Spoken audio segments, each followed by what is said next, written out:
دیکھو میں جوان لڑکیوں سے ایک بات کہتا ہوں کہ آج آپ اپنا گھر بسانے کی کوشش کرو کسی شریف آدمی سے نکاح کر کے، حرام مزے اڑانے کی کوشش میں مت لگو، کیونکہ پھر بڑھاپا بہت ستائے گا تمہیں۔ مرد تمہیں اس وقت تک، یہ جو دوست ہے نا فرینڈز، یہ ایزی لوڈ اور یہ سب جب تک کرائیں گے جب تک آپ میں جوانی ہے۔ جہاں ذرا سا یہ عمر کی زیادتی کی وجہ سے حسن خراب ہونا شروع ہوا، جیسے ٹیشو پیپر ہوتا ہے نا، استعمال سے پہلے بڑا اچھا ہوتا ہے، استعمال کے بعد کچرے میں پھینک دیا جاتا ہے، ایسے پھینکتی جاؤ گی کچرے میں۔ بہت ہو رہا ہے یہ، اور یہ زیادہ تر ہوتا ہے ان جو ماڈلنگ سے تعلق رکھنے والی خواتین ہیں نا، ان کے ساتھ تو بہت ہو رہا ہے۔ جب جوان تھیں تو ساری کمپنیاں آ کے بلاتی تھیں ماڈلنگ کے لیے، یہ والا پوسٹ چاہیے، جب تھوڑا سا ان میں جھریاں آنا شروع ہوئی تو کمپنیوں نے لفٹ کرانا چھوڑ دی۔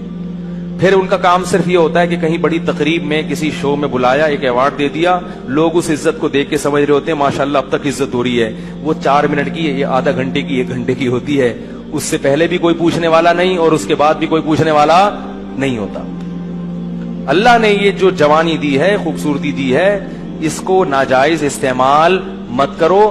کسی شریف آدمی سے جلد نکاح کی کوشش کر کے اچھی فیملی میں جا کے اپنا گھر بساؤ اور اسی پر اکتفا کرو، گزارا کرو، کیونکہ جب بڑھاپا آئے گا نا تو وہاں آپ کو عزت ملے گی بہت زیادہ۔ کیونکہ جب عورت خاندان میں جاتی ہے کسی، تو جیسے جیسے عمر زیادہ ہوتی ہے اس کے گریڈ اسی حساب سے بڑھنا، ابے بول لیا کرو یار خدا کے بندو، اس کے گریڈ اسی حساب سے بڑھنا شروع ہو جاتے ہیں۔ جتنی زیادہ عمر بڑھے گی، پہلے ماں بنے گی تو ماں ہے، پھر دادی بنے گی۔ ہمیں یاد ہے ہماری والدہ اتنی بوڑھی ہو گئی تھی، اللہ مغفرت فرمائے، اور بستر پہ پڑی ہوئی ہیں، لیکن اب تک ان کی یاد دماغ سے نہیں نکلی۔ کچھ بھی نہیں کرتی تھی بیچاری، لیٹی رہتی تھی، لیکن وہ بھی ایک اچھا لگتا تھا، اور دل چاہتا ہے کہ کاش دنیا سے نہ جاتی۔ وہ بھی اب یاد آتی ہے۔ بوڑھی ماں جتنی بوڑھی ہوگی اتنی زیادہ اچھی لگے گی۔ پھر ہمارے بچوں کی دادی تھی، وہ بچے الگ پھٹے ہوتے تھے۔ ہماری والدہ اتنی بوڑھی ہو گئی تھی نا آخر عمر میں کہ ان کے ہوش حواس نہیں تھے، بستر پہ پڑی رہتی تھی، بس بستر پہ پڑی رہتی تھی، کچھ نہ بولتی تھی نہ سنتی تھی، بس جب تسبیح پکڑاؤ تو تسبیح ہاتھ سے گھمانا عادت پڑی ہوئی تھی نا۔ آج جب بڑھاپا آئے گا نا تو بوڑھوں کو کچھ بھی دو گے نہیں، موبائل دو گے ایک دم ٹک ٹک شروع ہو جائیں گے۔ یہ جو نوجوان نسل ہے نا، ان کے بڑھاپے کی بات کر رہا ہوں، کیونکہ ساری زندگی تسبیح گھمائی ہے تو بڑھاپے میں کچھ بھی نہیں یاد رہا، دماغ کام کرنا چھوڑ دیا تھا ان کا۔ تو اب جب تسبیح پکڑاؤ تو خود بخود تسبیح۔ سورہ یاسین جب میرے بھائی پڑھتے تھے تو جو آیت کہیں وہ ایک حرف رہ جاتا تھا نا تو اگلا حرف ان کی زبان سے نکل جاتا تھا، کیونکہ سورہ یاسین بہت پڑھتی تھی۔ تو کچھ بھی نہیں کر رہی، لیکن پھر بھی گھر میں کیا ایک احساس ہے کہ گھر میں ماں موجود ہے۔ بچے بھی خوش ہوتے تھے، اس گھر میں لے گیا تو بچے کہتے تھے دادی کو گھسیٹ کے یہاں لے کر آؤ، ٹھیک ہے نا۔ ادھر بچوں کو تو دادیوں سے، بوڑھوں سے بڑی مناسبت ہوتی ہے۔ اس گھر میں لے گیا تو بچے کہتے نہیں اماں کو، دادی کو کہاں لے کر آؤ، بچے مانوس ہوتے ہیں۔ اگر اولاد نہ ہو اور گھر نہ بسایا ہو تو بڑھاپے میں یہ عزت ملے گی؟ محلے والے پوچھیں گے کیا؟ یا وہ اگر کوئی خاتون نے جوانی میں ماڈلنگ کی ہو تو کیا بڑھاپے میں کمپنیاں اس کو یہ پروٹوکول دیں گی؟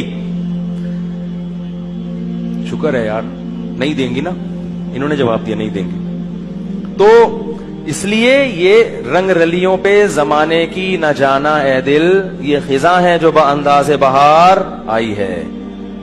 اور یہ بھی یاد رکھو، جہاں اللہ نے عورت کو حسن بہت زیادہ دیا نا، اللہ عورت سے یہ حسن چھینتا بھی بہت جلدی ہے۔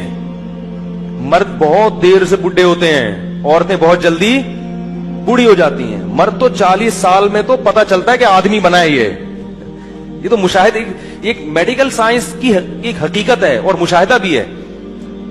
40 سال میں جب آدمی قدم رکھتا ہے نا تو قرآن کہتا ہے حتی اذا بلغ شدہ، یہاں تک کہ اپنی بھرپور طاقت کو پہنچتا ہے۔ تو 40 سال میں تو مرد آدمی بنتا ہے اور زور پیدا ہوتا ہے اس کی آواز میں، اس کی چال میں، بہت ٹائم سے جا کے بوڑھا ہوتا ہے۔ اور لڑکیاں جلدی ان پہ بڑھاپا آتا ہے، ان کا حسن و جمال بہت جلدی ختم ہوتا ہے۔ یہ قدرت کا ایک اصول ہے، اس کو آپ چینج نہیں کر سکتے۔ تو اب اس میں تو عورت کو اور زیادہ خیال کرنا ہے کہ بھائی جلدی اپنے آپ کو ٹھکانے لگاؤ، جلدی اپنے آپ کو کسی گھر کا فرد بناؤ، کسی خاندان کا فرد بناؤ۔ नहीं जी अभी हमने जॉब करनी है, एक्चुअली मैंने एजुकेशन यहाँ तक हासिल करनी है, मैं पीएचडी करूंगी, फिर मैं डॉक्टर बनूंगी, फिर मैं ये करूंगी। ये खवातीन के फोन आते हैं ना, मैं उनको समझाता हूँ शादी करो भाई, नहीं मैं ये करूंगी, तो ठीक है कर लो। जब वो पीएचडी कर लिया उन्होंने, मैं पीएचडी से मना नहीं करता, ये शादी के बाद भी हो सकती है, मैं डॉक्टर बनने से मना। और खुदा का वास्ता जब निकाह करके लाया करो तो अपनी बहुओं को किसी तालीम से रोकने की कोशिश बोलो भाई मत किया करो, पढ़ाओ, अच्छा है तुम्हारा फायदा होगा। लेकिन नहीं जी अभी एक्चुअली ये, फिर एक्चुअली कर करा के डॉक्टर बन गई। मर्द औरत में सबसे पहले उसके हुस्न जमाल को देखता है, उसकी तालीम को दूसरे नंबर पे रखता है। कितनी डॉक्टर लड़कियां हैं जिन्होंने जवानी में शादी नहीं की, डॉक्टर बन के कैरियर बनाने में, अब उनका हुस्न जमाल खत्म हो गया। डिग्रियां बहुत हैं मगर कोई डॉक्टर भी लिफ्ट कराने के लिए तैयार नहीं है, क्योंकि लोग कहते हैं कि मैंने डॉक्टर से शादी क्या इलाज के लिए करनी है, कि हम मोहल्ले में क्लिनिक खत्म हो गई हैं। तो ये सब मुआशरे में हो रहा है। माँ बाप भी कहते हैं नहीं बच्ची जब तक यहां तक नहीं पहुंच जाएगी हम नहीं करेंगे। भाई नुकसान हो रहा है इसका, जैसे जैसे उम्र ज्यादा हो रही है उसका क्या हो रहा है, नुकसान हो रहा है। तो इसीलिए शरीयत ने भी कहा कि जल्दी निकाह। और देखो नबी सल्लल्लाहु अलैहि वसल्लम ने खातून का निकाह कराया, शोहर को कहा कि तुम इनको पढ़ाओगे, कुरान पढ़ाओगे। इसमें बता दिया कि निकाह तालीम में रुकावट नहीं है, यही पढ़ा देंगे। तो ये सब हमारे मुआशरे की बुराइयां हैं और इनकी वजह से जिना बहुत तेजी से फैल रहा है। इसलिए कुरान ने कहा ला तक़रबुज़ ज़िना, जिना के करीब, ये नहीं कहा कि जिना मत करो, करीब भी मत। करीब कैसे जाते हैं, बेहुदा फिल्में देखना, फुहुश वेबसाइट्स देखना, लड़कियों से बातचीत। आप कह रहे हो मेरी नीयत अच्छी है, मगर जवान लड़कियों से कंवारा आदमी जब बात करेगा, शादीशुदा भी कंवारा भी, जब जवान लड़कियों से ही हु हा होगा तो खाम हमें लाजमी गलत ख्यालात आएंगे। वो गुनाह आपसे होगा जो आपने कभी उसका तसव्वुर भी नहीं किया होगा। आप ये सोच भी नहीं सकते होगे कि मुझसे कभी जिना भी होगा, लेकिन बिल आखिर शैतान आपसे वो जुर्म भी करवाएगा, और ये कह के करवाएगा कि तौबा कर लेना बाद में, और फिर बार बार यही कह के करवाता रहेगा। और फिर बुढ़ापे में भी ये जिना, बुढ़ापे में जिना की ताकत खत्म हो जाती है, जिना की ख्वाहिश और जज्बा खत्म नहीं होता। तभी तो हदीस में आता है कि बुढ़ा जानी क़यामत के दिन सबसे ज्यादा गजब होगा उसके ऊपर। इसलिए पता चलता है कि बुढ़ा भी जिना कर सकता है, जितनी अल्लाह ने उसमें कुव्वत दी है उस हिसाब से। तो ये कभी भी खत्म नहीं होता। इसलिए अपने आप को इन बुराइयों से दूर रखो, पाकीज़ा जिंदगी। कोई आंटी का फोन आता है, बातचीत होती है, टू द पॉइंट बात की और पतली गली से निकल लिया। मैं ये नहीं कह रहा बदअखलाकी करें किसी से, टू द पॉइंट, हाँ जी अस्सलाम वालेकुम जी। खवातीन की आदत होती है हर एक से। अच्छा ये भी याद रखो, जो खवातीन लड़कियां खामखा में फ्री हो जाती हैं उनसे ये ना समझा करो कि मैं आप पे वो लट्टू हैं।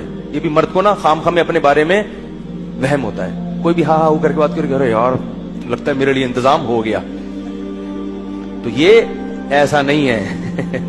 ज्यादा खुशफहमी में मुब्तला होने की जरूरत नहीं है। बाज लड़कियों की आदत, खवातीन की आदत होती है हर एक से इसी तरह बात करती है। आदमी समझ रहा होता है यार आज तो मेरे तो भाई किस्मत का सितारा रोशन हो गया। फिर जब आप दोस्तियां लगाने की कोशिश करोगे और ख्यालात लेके डिप्रेशन के मरीज बनोगे, वो आपको ठहंगा दिखा के निकल लेगी। फिर फोन करेगा मुफ्ती साहब डिप्रेशन का मरीज बन गया हूं, खुदकुशी। तो अपने आप को रोक के रखो इन चीज से। क्या ख्याल है भाई, साफ सुथरा दिमाग रखो। और सबसे बड़ी बात यह जो अल्लाह ने कहा है वो कर लो भाई, जो अल्लाह बार बार कह रहे हैं। तो ला तक़रबुज़ ज़िना, जिना के करीब। और इंटरनेट का एक उसूल आपको बता दूं, आखिरी बात करके बयान खत्म करता हूं। चाहे मर्द हो या औरत, इंटरनेट जब आपने घर में इस्तेमाल करना है तो कमरे में तन्हा कुंडी लगा के ना बैठे। कितने ही नेक हो, शैतान बुराई की तरफ लेकर जाएगा। इस्तेमाल तो आजकल सभी को करना पड़ता है, जरूरत है। तो इंटरनेट ऐसी जगह पे कंप्यूटर रखा जाए जहां सबका आना जाना, कि घर के सरबरा की जिम्मेदारी है भाई कंप्यूटर यहां लाउंज में होगा, सब आ जा सकते हैं, जिसने काम करना इधर सामने बैठ के करे, ठीक है ना। और रूम में अगर है तो उसमें कुंडी लगाने की इजाजत बोलो भाई नहीं, दरवाजा खुला रहेगा। तो अपने ऊपर एतमाद ना करे इंसान। और वैसे भी जब कभी बैठो तो घर के किसी फर्द को साथ बैठा लो, अकेले क्यों बैठते हो? क्या ख्याल है भाई, कोई शायरी देखनी है इंटरनेट पर, बेगम को साथ बैठा लो, क्या ख्याल है?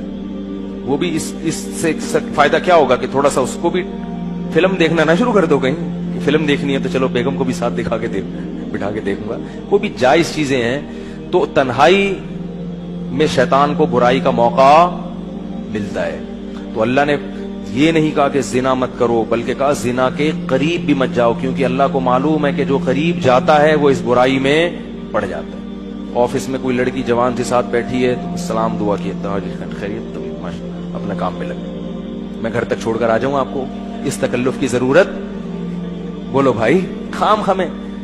हमारे एक दोस्त थे, उन्होंने एक वाकया बताया कि कोई खातून वहां डिफेंस में कोई लड़की खड़ी हुई थी, तो बहुत ही बेहुदा सा लिबास था, तो किसी लड़के को शरारत हुई, उसने कुछ जाके छेड़छाड़ दिया। तो जब उसने छेड़ा है ना तो लड़की ने एक गाली दी, तो जैसे ही गाली दी तो जितने लोग थे ना उन्होंने देखा कि ये खातून जो है इस लड़के को गाली देके नुकसान पहुंचाना चाह रही, तो सब ने उस लड़के को टूट गए नंबर बनाने के लिए। हर आदमी ने हीरो बनने के लिए कि मैं आपका दिफा करूंगा, और इतना मारा बेचारे को, उसका सर फोड़ दिया, वो पट्टियां बंधी हुई उसके। तो जो देखने वाला था ना उसने मुझे बताया कि यार गलत तो किया उसने, मगर इतना गलत नहीं किया, इसका भी तो लिबास देखो ना कैसे बेहुदा लिबास पड़े। मैंने कहा असल में वो जिन्होंने मारा है ना वो उन्होंने उसको जुर्म की सजा देने के लिए नहीं मारा, वो तो खुद पता नहीं कितने आंख मटक के करते होंगे सारा दिन। उन्होंने हीरो बनने के लिए कि मैं जब मौजूद हूं तो तुझे छेड़ने की जरूरत क्या थी, मैं जब हूं तो तुम्हें छेड़ने की जरूरत। तो औरत अगर अपना लिबास प्रॉपर पहन लेगी तो इन बदमाशियों की नौबत, देखो अल्लाह का वास्ता इस रमजान में खवातीन से एक बात कहता हूं कि एक गुनाह तो कम से कम छोड़ दें, बेपर्दगी। प्रॉपर पर्दा किया करें, प्रॉपर ड्रेस पहना करें, नामहरम रिश्तेदारों से पर्दा कर लें। खुदा की कसम ये एक गुनाह भी अगर खवातीन से छूट गया इस रमजान में तो उन्होंने रमजान को कैश करा लिया। औरत के लिए इस जमाने में नमाज कजा करने के बाद सबसे बड़ा जुर्म बेपर्दगी है। सबसे बड़ा जुर्म क्या है? इससे बड़े फसादात हो रहे हैं, बहुत मुआशरे में बुराई फैल रही है। अल्लाह ताला इस जुर्म से हमारी खवातीन को तौबा करने की तौफीक अता फरमाए। सुब्हानकल्लाह व बिहम्दिका नशहदु अल्ला इलाहा इल्ला अंता नस्तगफिरुका व नतूबु इलैक।